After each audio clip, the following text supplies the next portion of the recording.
Es un gozo y placer estar aquí con ustedes y estar hablando de un tema de que realmente he hablado y he pensado, meditado muchísimo en este tema. Y cuando yo en el seminario comencé a estudiar de profundidad el tema de perdón, pues yo pensaba en el principio que es difícil acerca del perdón. Eso no es tan difícil. Pero cuando yo comencé como estudiar y profundizar el tema, la verdad, yo comencé como a verlo en todo. Y yo creo que no hay casi ninguna situación de consejería que tengo donde el perdón no es una cosa importante en la conversación. Y también en esa conferencia de matrimonios, el tema del perdón es muy importante. Es muy importante porque es difícil, pero también es esencial si queremos tener un matrimonio que es fuerte, que es saludable, que glorifique al Señor. Y es especialmente importante en el contexto del matrimonio, porque nadie es más cercano que nuestro cónyuge. Y siempre lo que pasa es que cuando tenemos personas muy cercanos, ellos tienen la habilidad de dañarnos más que todos. Y eso es verdad, ¿no? Porque me conoce más y ellos saben cómo dañarme más o lastimarme más. Y tarde o temprano, cada uno de nosotros o vamos a tener que pedir perdón o perdonar al otro. Y eso es un hecho. Aún con una esposa súper linda, casi perfecta como la mía, pues ella tiene que perdonarme a mí. Pues no tanto tengo que perdonarla a ella porque casi no peca, pero ella tiene que perdonarme a mí mucho. Y entonces es importante que ella aprenda. Pero no está, entonces estoy hablando con ustedes. Y la verdad, yo también sé que es difícil, porque yo sé que algunos de ustedes, pues claro, vamos a estar hablando en el contexto del matrimonio, pero también queremos hablar del contexto de sus vidas, porque con un grupo de este tamaño, pues no tengo que adivinar, hay algunos de ustedes que están guardando mucho rencor, que tienen tanta amargura. Ya sé que eso es la realidad, pues porque hay matrimonios. Y seguro que cada uno de nosotros, de ustedes y nosotros, pues hemos estado ofendidos por nuestros cónyuges o hemos ofendido nuestro cónyuge. Y yo no pretendo que yo entiendo el daño que ha pasado en su matrimonio. Adulterio o maltratamiento. De pronto no fue en tu matrimonio, fue un abuso sexual que experimentaste como un niño, que sigues guardando ese rencor. Tenemos que entender este tema. Y de pronto algunos de ustedes están diciendo que es imposible perdonar después de lo que ha pasado a mí. Ustedes no entienden, es imposible perdonar. Pero ¿sabes qué? No es con la gloria del Señor, con la gracia del Señor. Pero de pronto hay algunos de ustedes que piensan, yo no entiendo qué es tan difícil de perdonar. Y de pronto para ustedes, algunos de ustedes, perdón no es difícil, pero probablemente porque alguien no te ha dañado tanto aún y solamente está esperando una ofensa grave que es más grande que estás esperando. Eso toca a cada uno de nosotros. Pero en esta noche yo quiero tratar de hacer dos cosas. Yo quiero darles una definición bíblica del perdón y yo quiero hablar después de nuestra motivación para el perdón, nuestra motivación. Y porque si queremos hablar del perdón, yo sé que si yo digo la palabra perdón, varias de ustedes tienen sus propias ideas y no me sorprende si varios no son bíblicos. Tenemos que definir los términos porque el mundo tiene muchos pensamientos sobre el perdón y la mayoría están arraigados en psicología, amor propio, como no, tú tienes que perdonar para que te sientes mejor y pues cosas así. Tú tienes que perdonar por tu propia parte, pues para que te sientes mejor y pues tienes que liberar el otro para que ya no te sientes mala y estás tan cargada. Pues eso es psicología. Eso no es la definición de la Biblia de por qué perdonamos. Pero como cristianos tenemos que pensar como Dios piensa. Y esto comienza con una definición correcta. Y si ustedes tienen sus Biblias, acompáñame, o eso es de Caleño, no. Les pido que me acompañen, eso es más Bogotá. A Efesios 4, 31 y 32. Eso puede ser como el versículo clave de la conferencia. Efesios 4, 31 y 32. Dice el siguiente, y después también Colosenses 3, 12 a 13. Dice lo siguiente en Efesios: sea quitada de ustedes toda amargura, enojo, ira, gritos, insultos, así como toda malicia. Sean más bien amables unos con otros, misericordiosos, perdonándose unos a otros, así como también Dios los perdonó en Cristo. Colosenses 3, 12 a 13 dice algo similar. Entonces ustedes, como escogidos de Dios, santos y amados, revístanse de tierna compasión, bondad, humildad, mansedumbre y paciencia, soportándose unos a otros y perdonándose unos a otros si alguien tiene queja contra otro. Como Cristo los perdonó, así también háganlo ustedes. Y realmente cuando dice, perdona como Cristo te ha perdonado, eso es el fundamento, el cimiento de todo lo que vamos a hablar acerca del perdón. En todo lo que hablamos, que tratamos en esa conferencia, si estamos confundidos, que yo no entendí esa parte bien y yo tengo algunas dudas, inquietudes, regresa a este concepto. Perdona como Cristo nos perdonó. Pero si queremos saber cómo debemos perdonar, como Cristo, pero primero necesitamos revisar por qué el perdón es necesario. ¿Por qué es necesario el perdón? ¿Cómo Dios nos perdona y por qué Él nos perdona? Tenemos que comenzar con el Evangelio. Tenemos que comenzar con el Evangelio. Si nunca has sido perdonado por Dios, escúcheme bien, si nunca has sido perdonado por Dios, perdón será imposible para ti. Perdón sería imposible para ti si nunca has experimentado el perdón de Dios mismo. Pero para algunos, pero para ustedes que han sido perdonados por Dios, eso también es como el impulso necesario de perdonar como Dios nos perdona. Primero, el estándar. ¿Por qué el perdón es necesario? Es porque hay un estándar. Dios es nuestro creador y Él es nuestro amo. Salmo 24:1. Del Señor es la tierra y todo lo que hay en ella, el mundo y los que en él habitan. Dios es nuestro creador y amo, y también Él es perfectamente santo. 1 de Juan 1:5.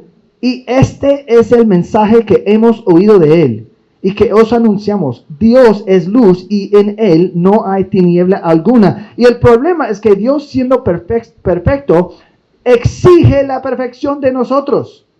Demanda la perfección de nosotros.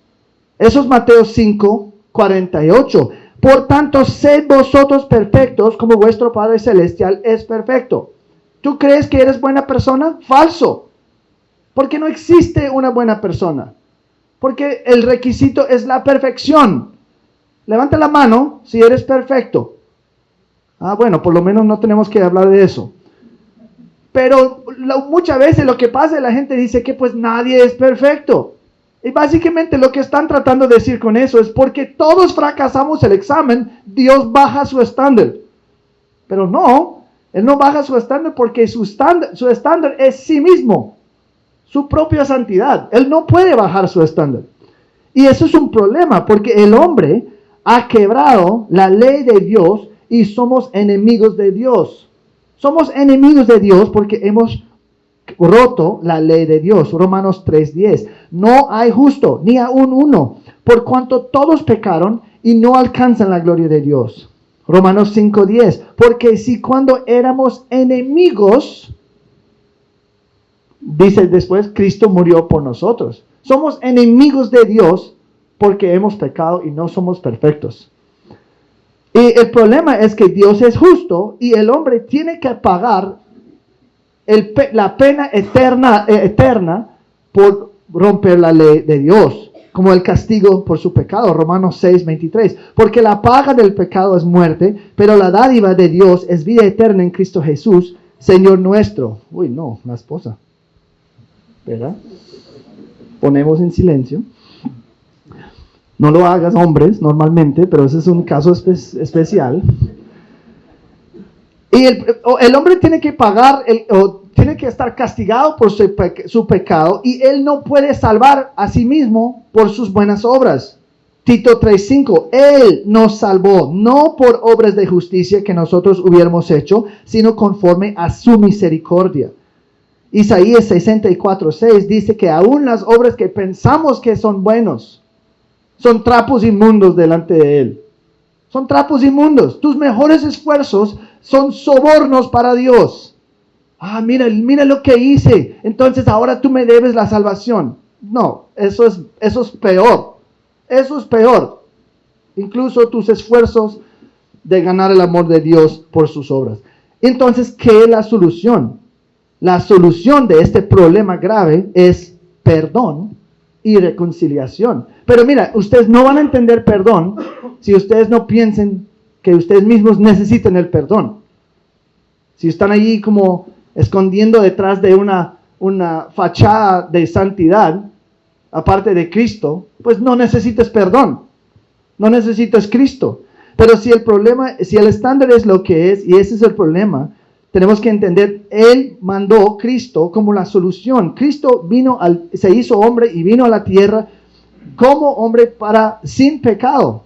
Y Cristo demostró su amor por nosotros en morir en la cruz para pagar el castigo que merecemos. Y si el castigo principal del pecado es separación de Dios, el perdón nos libera de este castigo. El Señor nos perdona. Él nos limpia. Pero vuestras iniquidades han hecho separación entre vosotros y vuestro Dios. Isaías 59, Dios.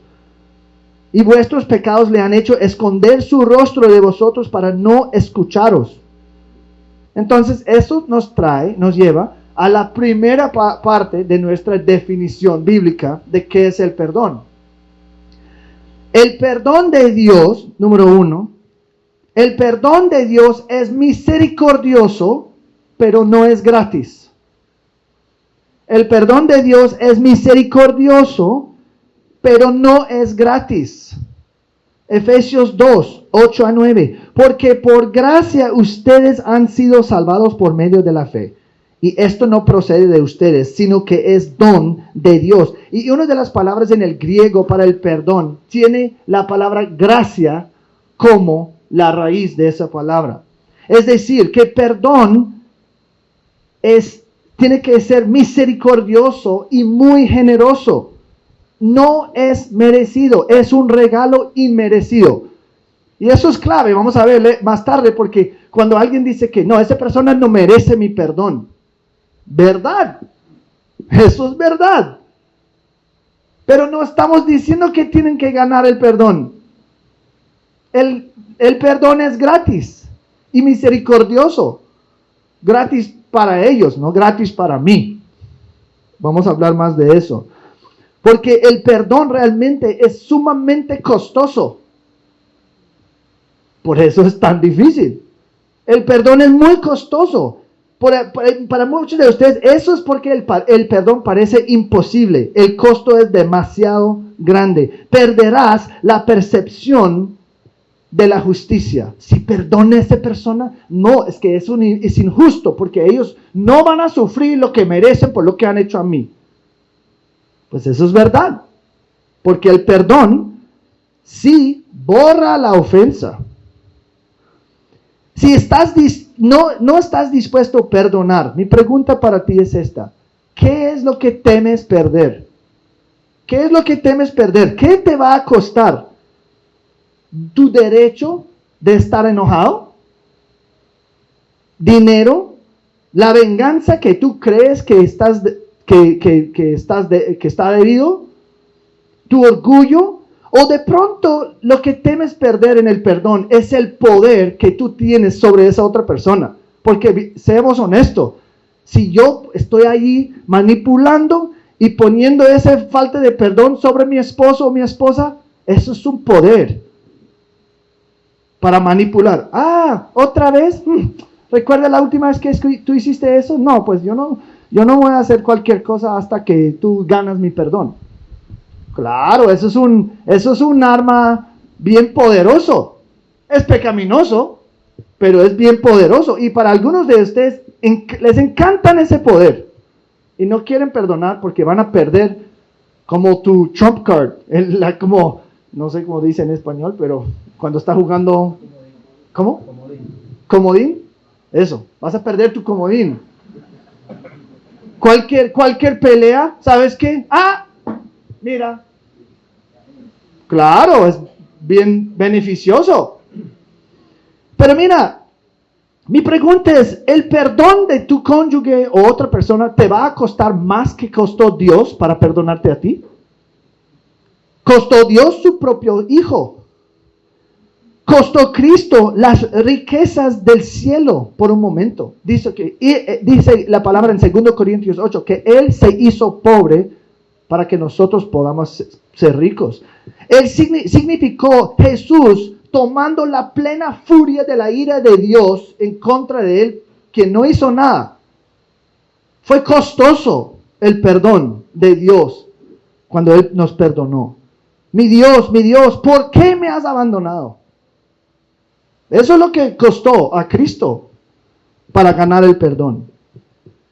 Número 2, el perdón de Dios es misericordioso y en segundo lugar, el perdón de Dios es condicional. Condicional. Solamente ellos que se arrepientan y creen son salvos. Ya sé que vamos a tener un montón de preguntas acerca de esta. Tranquilo, voy a tratar en esas 4 sesiones responder a esta. Pero muchos de nosotros pensamos que el perdón es incondicional, pero pensamos en lo que Cristo ha hecho por nosotros. ¿Todos son perdonados por Dios? No. ¿Todos son salvos? No.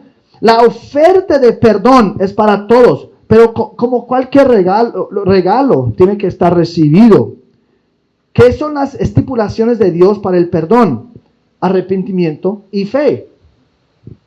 Pues vamos a hablar mucho más de eso, pues para que tengamos nuestra definición. El perdón también es condicional. Entonces, el perdón de Dios es misericordioso y condicional. Y tercero, el perdón de Dios, escucha bien, es una promesa y es un compromiso. No es un sentimiento. El perdón de Dios para nosotros es una promesa, es un compromiso y no es un sentimiento. Isaías 43:25. Yo soy el que borro tus transgresiones por amor a mí mismo y no recordaré tus pecados. Jeremías 31:34. Perdonaré su maldad y no recordaré más su pecado. Para muchos de ustedes, el malentender esta parte hace que el perdón parezca imposible. Ustedes no pueden imaginar una circunstancia en la que pudieras sentir que quieres perdonar esta persona. Pero el perdón no es un sentimiento. Puedes hacer una promesa aunque no te apetezca. Y tú puedes cumplir una promesa aún si no te apetezca. Ilustración. Si yo digo, ¿sabes qué, niños? Vamos al parque viernes, después de trabajo, vamos al parque juntos. Yo hago esta promesa un lunes, martes, no importa el día. Llega viernes y estoy fundido. Y yo no quiero, no, pues he tenido 3 casos de consejería bien duros, estoy gastado. Y los niños, papá, ¿vamos al parque? No, yo no quiero, no me siento que puedo ni que quiero. Pero ¿sabes qué? No importa que me siento, yo puedo cumplir la promesa porque yo lo prometí. Es la misma cosa con el perdón. Dios dice que Él no recordará tus pecados. Esto no es olvidar o perdonar y olvidar. De pronto ustedes han escuchado, no, tienes que perdonar y olvidar. Pero eso no es lo que Dios dice. Olvidar es pasivo. Olvidar es pasivo. Es que eso es algo que ocurre porque soy débil y humano y olvido cosas. Dios no olvida nada. Él es omnisciente. Entonces, cuando Dios dice, yo no recordaré tu pecado, lo que estoy diciendo es que, siendo omnisciente, está diciendo, yo no voy a mantener esa ofensa contra ti. Y yo no voy a echar en tu cara en el futuro. No, estoy prometiendo borrar la transgresión y no sacar a la luz en el futuro. Es una promesa, es una elección de hacer. Eso es una decisión activa. Y eso es lo que el perdón es para nosotros. Y en la palabra más común en las Escrituras para perdón en la Biblia es liberar de una obligación moral o consecuencia moral o legal. Voy a leer otra vez. La palabra más común para perdón en la Biblia significa liberar de una obligación o consecuencia legal o moral. Es decir, cuando Dios perdona, Él está comprometiendo que ya no tendrá en cuenta el pecado que esa persona ha hecho. Si ponemos nuestra fe y confianza en Cristo y somos justificados, declarados justos delante del Señor, Dios hace una declaración legal que ustedes son puros. Aunque eso no es verdad en sí, pero Él está declarando que soy puro a través de la obra de Cristo en mi lugar. Es decir, ahora es como una promesa. Y cada cosa vamos a profundizar más. Pues para ahora primero tener una definición. Entonces sabemos que perdón es una promesa para no recordar. Pero ¿cómo nos aplica prácticamente? De una promesa de no recordar. Es una promesa. El perdón es una promesa a hacer 4 cosas. Primero, no insistiré en este incidente. No insistiré en este incidente. Número 2, no volveré a sacar a la luz este incidente o utilizarlo contra ti. Ahora, algunos de ustedes como, pero en cualquier argumento, eso es como pie página, ¿no? Si ustedes están esperando, guardando la ofensa aquí para el próximo argumento. Ok, no, ya tengo, ¿qué es la palabra? Comodín. Yo tengo mi comodín. Estamos peleando. Otra vez. El pecado de hace 5 años. ¿Cómo así? ¿Cómo es que vas a seguir sacando eso a la luz y echándome en mi cara? No, es que ya te perdoné. No has perdonado nada si estás guardando para la próxima pelea. No has perdonado. Eso es guardar rencor, guardar ofensas. Eso es lo que estamos prometiendo no hacer cuando hacemos una promesa. Número 3, yo no voy a hablar con otros sobre este incidente. Número 4, yo no voy a dejar que este incidente sea un estorbo en nuestra relación en el futuro.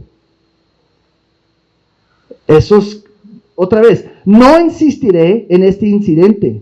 Yo no voy a meditar en lo que ha pasado. Número 2, no volveré a sacar a la luz este incidente o utilizarlo contra ti. Número 3, yo no voy a hablar con otros sobre este incidente y no voy a dejar que este incidente o permitir que este incidente sea un estorbo en nuestra relación personal. Esas son todas cosas que yo puedo prometer a mi cónyuge en el proceso de perdón. Eso es lo que Cristo ha hecho con nosotros. No recordaré más tus pecados.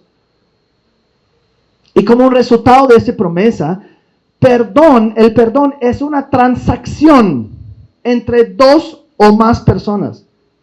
Esto elimina perdón unilateral o perdonando a alguien solamente en mi corazón que nunca trato con el pecado solo. Si una transacción no es posible, y a veces no es, si la persona está muerta o vive súper lejos o ni siquiera reconocen su ofensa, todavía debemos tener una actitud que está listo a perdonar, anhela perdonar cuando y si la persona está lista a arrepentirse. No es que, no, yo no te perdono porque tú no estás confesando como quiera. No, es que quiero perdonarte, pero ¿cómo es que puedo perdonarte si no reconoces que hiciste algo? O si la persona está muerta, yo no puedo perdonar a esa persona. Pero ¿sabes qué? Verticalmente con el Señor, yo puedo estar súper tranquilo y decir que, no, pues si esa persona fuera aquí y confesaría su pecado, de una perdonaría a esa persona, pero no están, entonces no puedo, porque el perdón, esa promesa es transaccional. Eso no significa que si la transacción no puede ocurrir, que eso no es una excusa de pecar y tener amargura. Eso no es. Yo tengo que tener la actitud como Cristo en la cruz. Padre, perdona a ellos que me están matando, no saben lo que están haciendo. O Esteban, cuando están tirando piedras en él, está diciendo que, no, pues, perdónales. Esos no son declaraciones de perdón, esos son oraciones o peticiones de oración de Jesús y Esteban. Dios, perdónales. No es Jesús diciendo, estoy perdonando a toda la gente que está matándome. No, está pidiendo, Señor, pues perdónales, no saben lo que están haciendo. Eso es la actitud que tenemos. Si se arrepienten, Jesús estaba listo de perdonar. Vemos en la cruz cuando el malhechor dice, recuérdeme, pocos minutos antes, ese mismo malhechor estaba burlándose de Cristo. Pero cuando dice, no, pues ¿sabes qué? El Señor me confrontó. Recuérdame, ¿qué estás haciendo? Hablando con el otro malhechor, pues no está moviendo sus manos así porque está ahí como clavado, pero tienen el punto. ¿Y qué dice Cristo? Hoy mismo estarás conmigo en el paraíso. Estaba listo a perdonar. No estaba como, no, pues yo te perdono cuando ganas mi perdón. Así no es. El rencor y resentimiento y fricción continua no son opciones para nosotros, porque por ellos muchos son contaminados. Hebreos 12:15. Y ellos son partes del hombre viejo, o del viejo hombre, y tenemos que renunciar a eso. Eso es el punto de Efesios 4, donde encontramos el contexto del pasaje. La amargura es beber veneno y esperar a que la otra persona muere. Es que estoy tomando el veneno esperando que la otra persona muera. Ok, hemos visto que el perdón es misericordioso. Ya perdí. Es misericordioso, es condicional, es una promesa y un compromiso. También tenemos que entender la meta del perdón, que es reconciliación. El perdón es un medio hasta un fin, y el fin es la reconciliación. La reconciliación. El perdón de Dios no significa simplemente la eliminación de la culpa. Cuando Dios nos perdona, no solamente somos declarados justos, pero también comenzamos una relación nueva y mejorada con Cristo. Es decir, como dice 2 Corintios 5:17, de modo que si alguno está en Cristo, nueva criatura es. Las cosas viejas pasaron, aquí son hechas nuevas. Y todo esto procede de Dios, quien nos reconcilió consigo mismo por medio de Cristo y nos dio el ministerio de la reconciliación. A saber que Dios estaba en Cristo reconciliando al mundo consigo mismo, no tomando en cuenta a los hombres sus transgresiones, y nos ha encomendado a nosotros la palabra de la reconciliación. Primero de Pedro 3, 18 nos dice que la razón que Cristo murió por nosotros era para traernos a Dios, para restaurarnos, para reconciliarnos con Él. Somos enemigos de Dios, tenemos que estar reconciliados con Dios. El perdón es el medio hasta ese fin. Entonces, si yo voy a decir, ¿sabes qué? Te perdono, pero jamás vamos a hablar. Suena tonto y es exactamente lo que pasa. Te perdono, pero voy a castigarte por un par de días más. Te perdono, pero sigo divorciándote. Eso no es lo que es el perdón. Eso no es el punto del perdón. Yo te perdono, pero sigo enojado contigo. La salvación y el nuevo nacimiento son inextricablemente conectados con la reconciliación. Tú no puedes estar perdonado por Dios o ser perdonado por Dios y no estar reconciliado con Él. Reconciliación no es siempre inmediato y puede ser un proceso si la confianza ha sido completamente destruida, pero es la meta. La promesa de perdonar es inmediato, pero eso es cuando comienza la batalla para la restauración. Puede ser un proceso, pero esa es la meta y eso es lo que queremos lograr. Y para cumplir nuestra definición, también debemos decir que el perdón no significa la eliminación de todas las consecuencias. El perdón no significa la eliminación de todas las consecuencias necesariamente. Salmos 103, 11 a 12. Como está de lejos el oriente del occidente, así alejó de nosotros nuestras transgresiones. Pero Romanos 8.1, por tanto no hay condenación para los que están en Cristo Jesús. Sin embargo, esos verdades no enseñan que los que son perdonados por Dios no van a sufrir las consecuencias de lo que han hecho. Pero ¿cómo es que Dios puede perdonar y no quitar todas las consecuencias? Pues solo tienes que hablar con una madre soltera para entender eso. Pues claro, la consecuencia de su pecado, su fornicación, es que hay un bebé. Ella puede ser completamente perdonada por el Señor.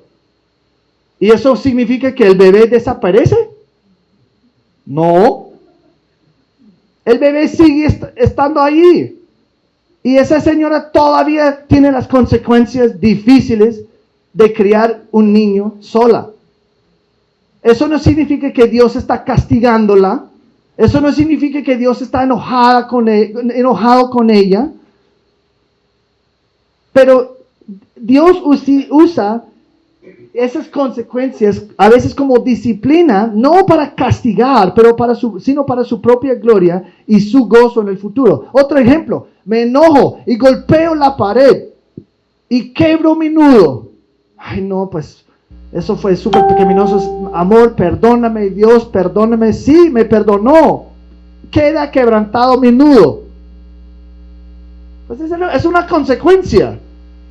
Y el perdón no significa la eliminación necesariamente de todas las consecuencias. Si un hombre adultera con su esposa y ha perdido toda la confianza, ¿me puedes perdonar? Pues arrepentido, quiere perdón. La esposa dice, ¿sabes qué? Te perdono, yo prometo que yo no voy a sacar la luz otra vez, yo voy a luchar para la reconciliación, pero la confianza ha sido dañada. Me gustaría revisar tu correo electrónico, tu página de Facebook, tu teléfono. ¿Cómo así?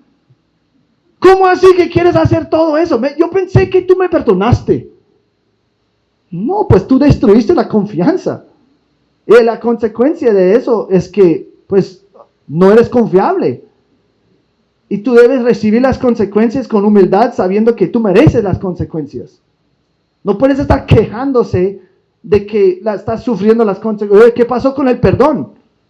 No, pero tampoco la persona que está perdonando no debe gozarse en el hecho que las consecuencias siguen siendo difíciles para la otra persona.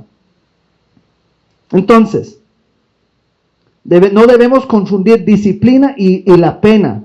Disciplina es la corrección amorosa de un padre. El castigo es un precio requerido para la ofensa. Si eres un creyente, el propósito de la disciplina de Dios nunca es castigarte porque está enojado. Nunca. Él ya castigó a su hijo en tu lugar. Si las consecuencias siguen y el dolor de cierta manera queda en la disciplina del Señor, siempre en las manos del Señor es para ayudarte, para llevarte más a Cristo, para purificarte. Tiene propósitos buenos. Dios disciplina a sus hijos y a veces no quita las consecuencias para que puedan entender la gravedad del pecado y que ellos puedan ser más y más conformados a la imagen del Señor. Entonces, nuestra definición final parece así. La definición de Dios es esta. Es un compromiso del Dios verdadero de perdonar bondadosamente ellos que se arrepienten y creen para que puedan ser reconciliados con Él. Aunque este compromiso no elimina todas las consecuencias. Voy a repetir. Ese es el perdón de Dios. Ese es nuestro modelo. El perdón de Dios es un compromiso del único Dios verdadero a perdonar bondadosamente los que se arrepienten y creen y que sean reconciliados con Él. Aunque este compromiso no elimina todas las consecuencias. Entonces, para nosotros como cristianos, porque tenemos que perdonar como Dios nos perdona, es así. Es un compromiso por parte del ofendido a perdonar bondadosamente el arrepentido de la responsabilidad moral y estar reconciliado con esa persona, aunque todas las consecuencias no son necesariamente eliminadas. ¿Necesito que lo repita otra vez? ¿Por qué? Solo como 4 líneas. Escriba más rápido.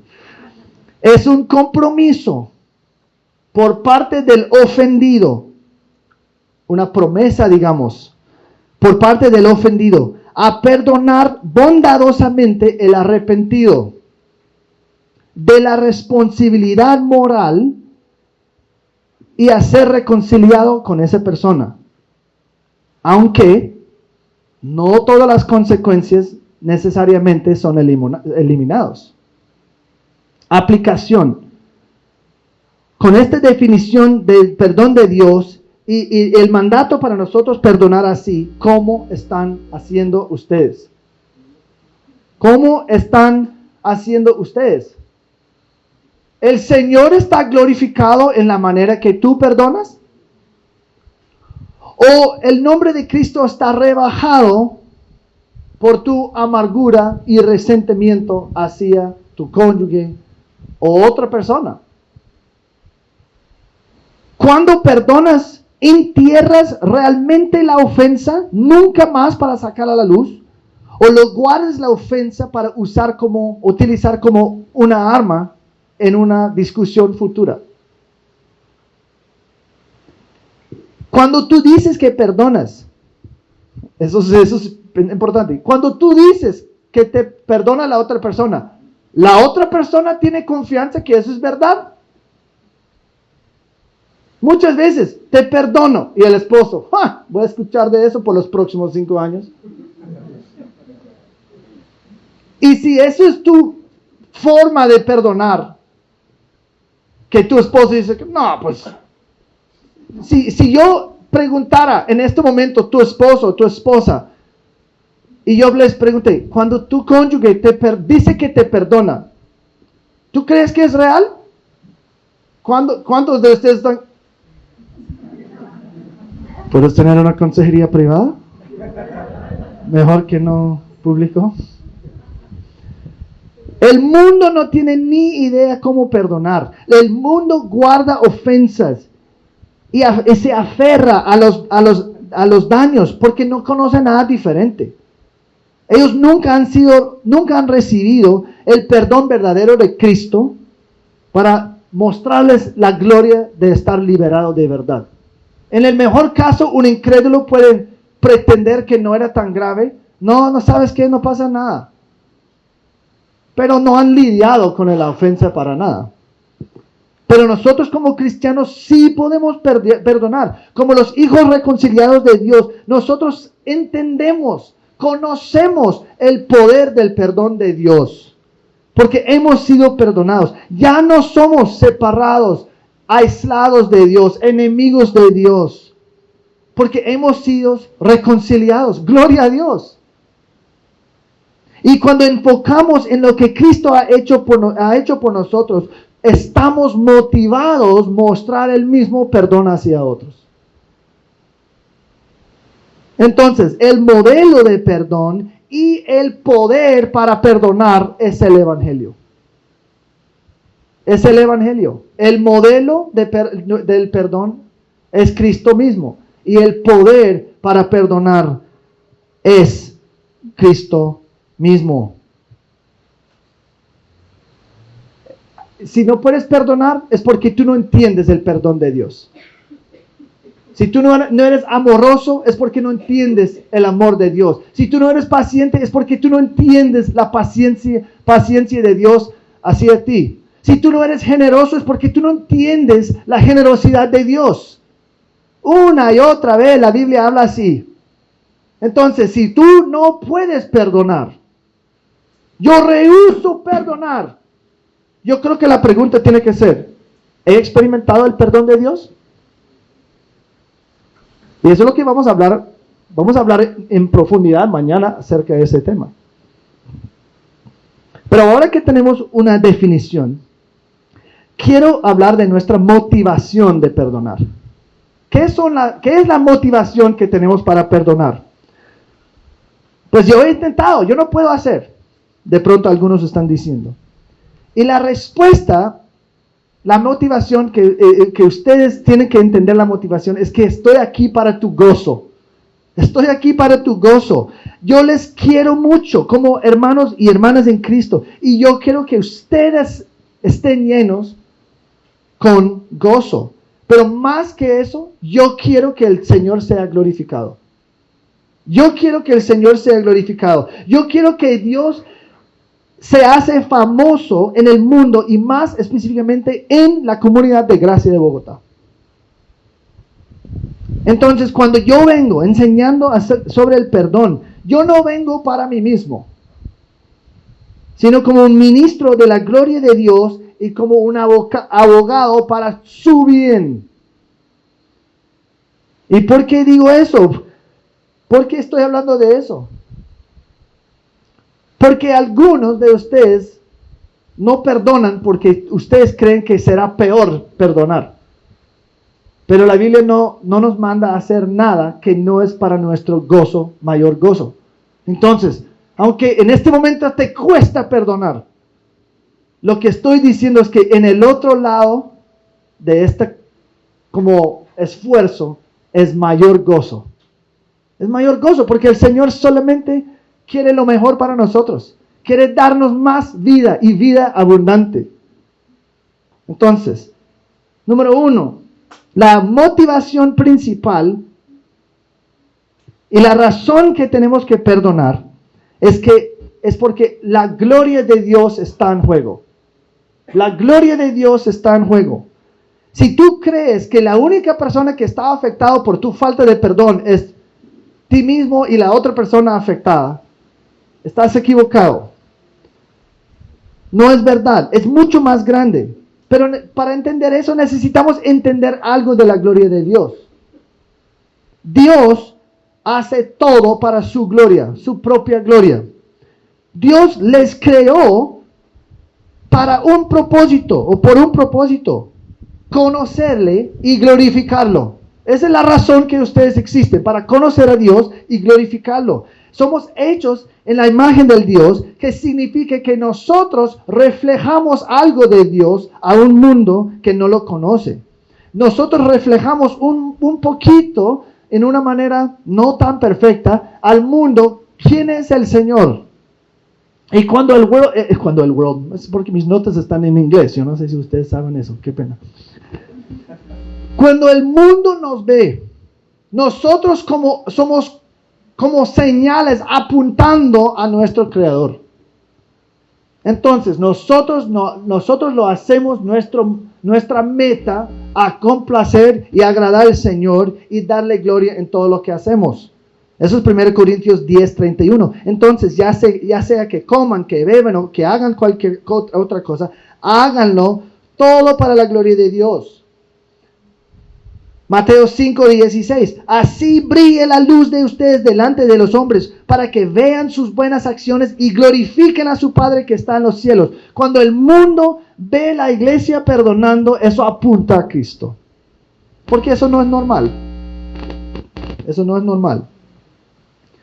Dios desea nuestro gozo también. Dios no está pidiendo de ustedes, y yo no estoy pidiéndote nada que va a terminar peor para ustedes. Qué pena. Aló. Okay, bueno. Y yo lo repito una y otra vez, el hecho que estoy aquí para su gozo, porque cuando el proceso de perdón es sumamente difícil, ustedes tienen que recordar, eso me lleva al gozo. No más dolor. El perdón termina en gozo y gloria para Cristo. ¿Y cómo es que la gloria de Dios está mostrado o demostrado específicamente en el tema del perdón? Número 1, en la unidad del cuerpo. En la unidad del cuerpo. Cuando estamos perdonando uno a los otros, hay unidad en el cuerpo. Y en Juan 17, Jesús está orando para la unidad. Que sean unidos, que sean uno. Y nota, ¿por qué? Porque para que el mundo sepa para que el mundo sepa que Cristo vino de Dios. Juan 13. Ellos sabrán que somos cristianos por nuestro amor el uno por el otro. Si estamos en peleas, contenciosos, con amargura, resentimiento, nadie está pensando, ¿sabes que ese Cristo tiene que ser tan maravilloso?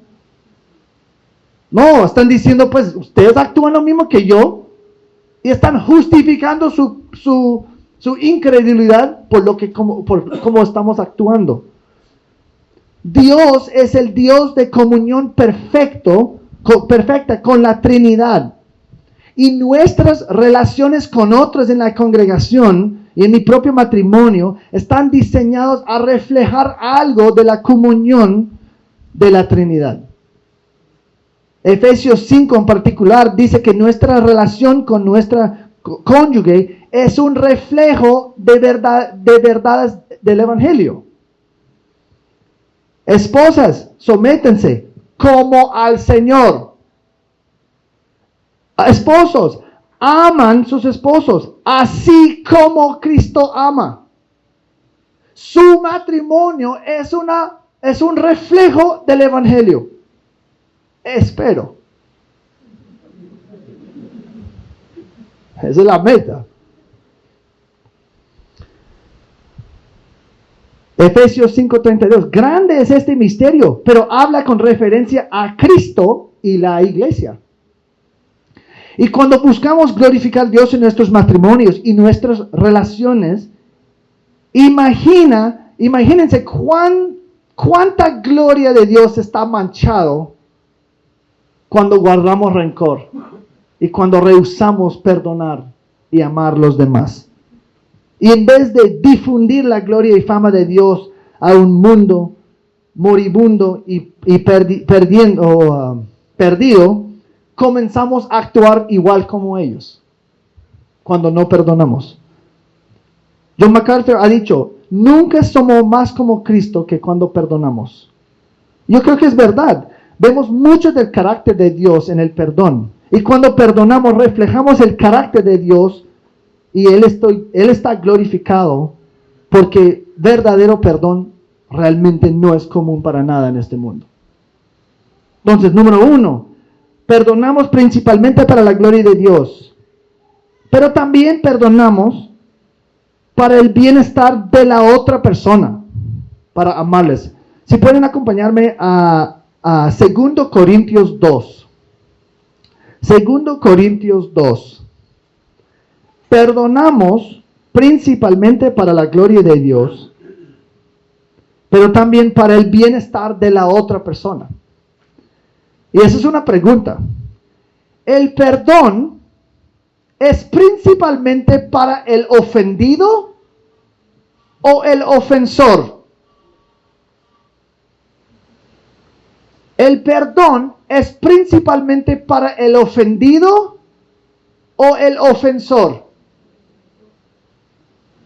Muchas veces decimos, porque vivimos en un mundo bien psicologizado, que tienes que perdonar por tu propia parte, para que nosotros podamos sentirnos mejor. Pero pensamos en términos del perdón de Dios. ¿Quién necesita perdón en la relación entre nosotros y Dios? ¿Dios necesita perdonarnos para que se siente mejor? No. Nosotros, los ofensores, necesitamos perdonar o perdón.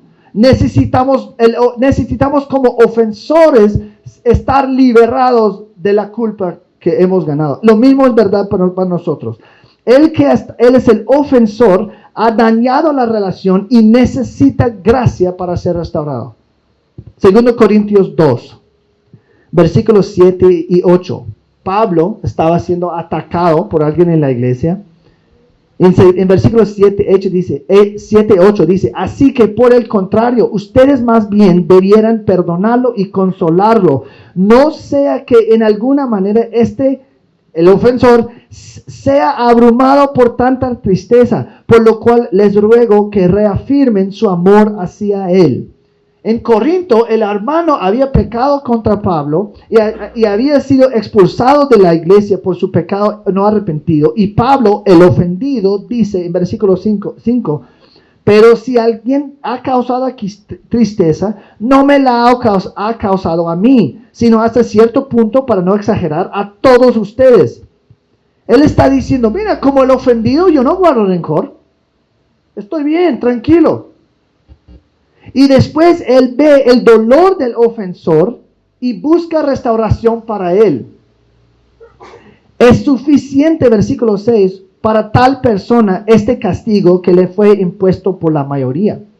Y después él les cuenta, afirma su amor para él. Este amor es agape, el amor de decisión, no emoción.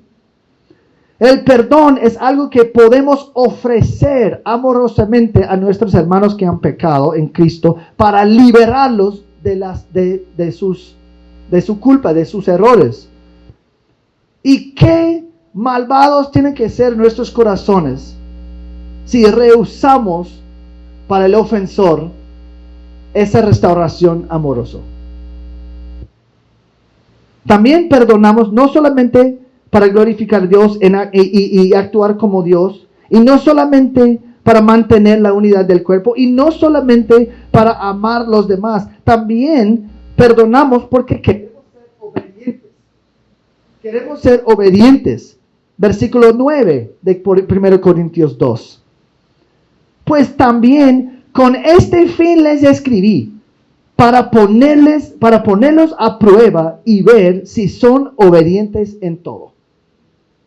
Pablo está diciendo, ustedes tienen que perdonar a este hombre. Y esta es una prueba para ustedes, para ver si son obedientes en todo.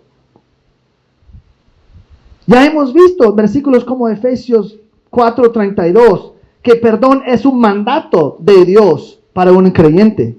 Pero ahora vemos algo interesante. Pablo, él ve oportunidades de perdonar como exámenes para nosotros, son como pruebas para nosotros.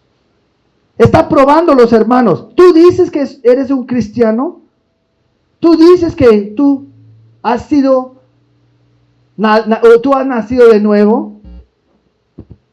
Bueno, ustedes son obedientes en todo, y como tú respondes a las ofensas de otros, sería una prueba para ver si tú eres correcto con Dios o no.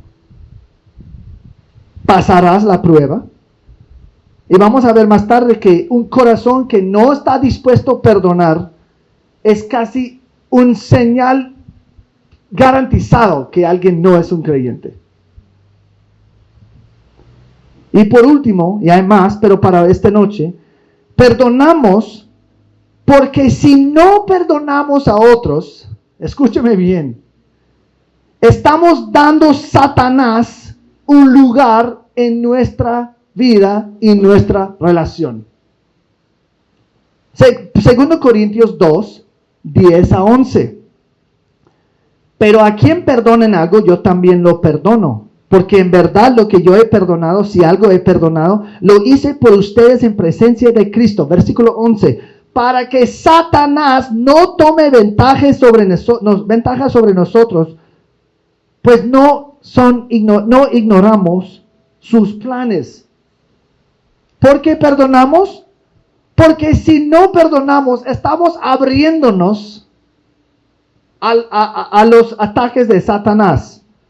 Pablo dice que al no perdonar a nuestro hermano, Satanás está ganando una ventaja sobre nosotros. Él nos tiene exactamente donde nos quiere. Satanás, las metas de Satanás son los opuestos de Dios. Y si Dios quiere unidad, armonía, perdón y gracia, entonces Satanás nos va a tentar hacer exactamente el opuesto.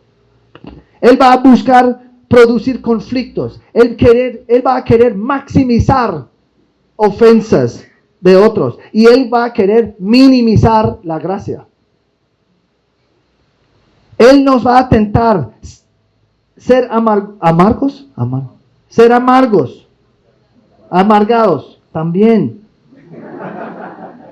Él nos va a tentar ser amargados, estar enojados, a contribuir a la desunidad o desunión. Yo puedo decir con 100% de confianza que ellos que no perdonan están actuando como agentes de Satanás.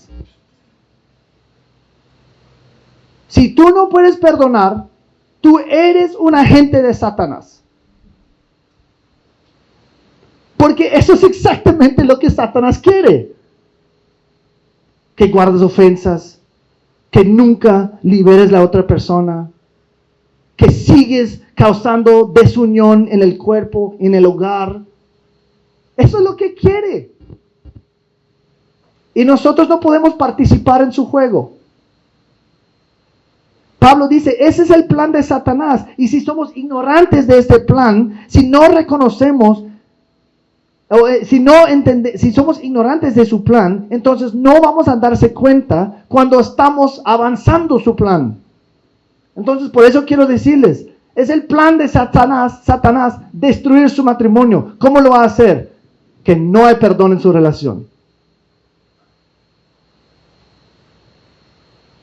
Ese es su plan para destruir cristianos y la iglesia. Desunión destruye una iglesia y Dios es deshonrado. Conflictos no resueltos en la iglesia manchan el nombre de Dios y lo roba de gloria. Y como creyentes, nosotros no podemos ser ignorantes de los planes de Satanás. Tenemos que estar firmes contra las insidias del diablo. Efesios 6:11. Y no dar oportunidad al diablo. Y no lo hacemos tratando el pecado y perdonando ellos que nos han ofendido. Y en nuestra próxima sesión vamos a ver lo que pasa cuando ignoramos esta advertencia final. Oremos. Dios, gracias que tu palabra es clara. Gracias que tú nos has perdonado de una manera pues, realmente increíble. Y yo sé que en este momento hay personas acá que piensan que no son capaces de perdonar, que están guardando rencor, tienen tanto resentimiento contra su cónyuge o contra alguien que se lastimó hace años, un tío, un papá, un vecino, un familiar que les abusó como niño,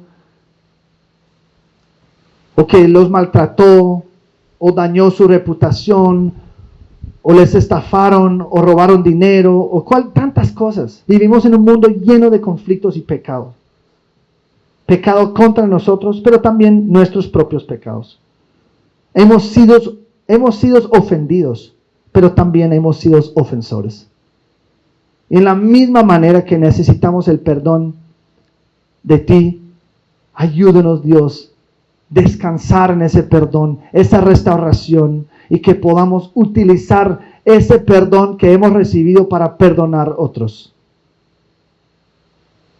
La gracia de Cristo es la única esperanza que tenemos. Y te pedimos misericordia. Y te agradecemos, si somos en Cristo, que sí nos has perdonado. Ayúdanos en este fin de semana, mañana, con los restos de los mensajes. Dios, que tu nombre sea glorificado. Y este fin de semana puede ser el primer paso en la restauración de un matrimonio de alguien acá. Y que Comunidad de Gracia realmente puede ser una iglesia que especializa en la área del perdón. Que no guarden ofensas. Y que no hay agentes de Satanás aquí sembrando desunión, cumpliendo sus planes de destruir la iglesia, la unidad. Protéjanos, Dios, ayúdanos, guíanos, sea glorificado a través de nosotros. Amén.